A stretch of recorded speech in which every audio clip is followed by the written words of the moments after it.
Veneto in settimanale in questo numero. C'è anche chi in montagna ci vuole proprio stare, la storia di un bancario che vive la casa dei suoi antenati.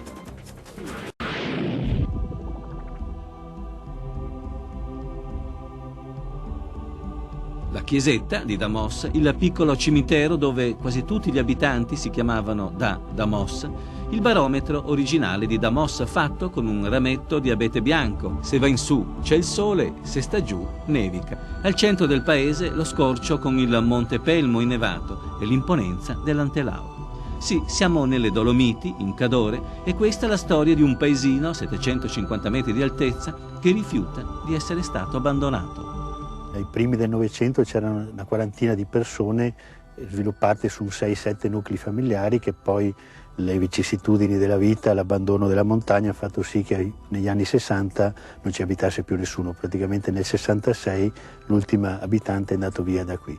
Poi piano piano abbiamo cercato di ricostruire, di riportare un po' di vita e stiamo cercando di far proprio questo, coinvolgendo la maggior parte dei nostri parenti che tutti quanti si danno da fare per il cimitero, per la chiesa, per i boschi, per tutto.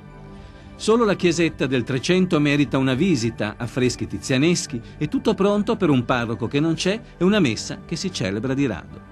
La prima cosa rinata è il Tolares, il dipinto allegorico sul fienile, e il crocefisso, là dove esisteva uno precedente, quando il paese pullulava di bambini.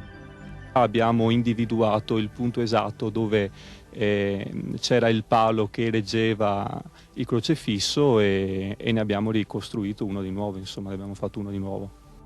La grande casa cadorina dove un tempo vivevano tutte assieme numerose famiglie, grazie al lavoro del bancario Zangrando torna a vivere. Queste pietre della nostra casa, la casa dei miei antenati, rappresentano la storia, però voglio che rappresenti anche il nostro futuro. Dallo strapiombo di Damos la visione mozzafiato di fiumi Boite e Piave che si incontrano. Era la fortuna di Perarolo, antico paese degli zattieri e delle segherie. 5.000 abitanti ridotti in un secolo a 350. I vecchi palazzi e le ricche case spiegano la storia, racchiusa in un piccolo museo del lavoro. Questa foto perché proprio alla confluenza tra il fiume Boite e il fiume Piave, qui venivano realizzate le zattere, che poi arrivavano fino a Venezia. Sì, le zattere erano di due tipi, potevano essere assemblate di tronchi oppure realizzate con tavole.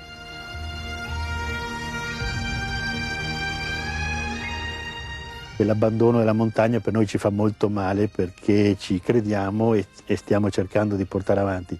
Penso che le autorità oppure diciamo gli enti dovrebbero secondo me avere un'attenzione maggiore e soprattutto investire nei giovani, soprattutto dare delle possibilità di attività anche che possono dare un reddito, perché per noi è facile dire facciamo così, però poi bisogna vivere insomma.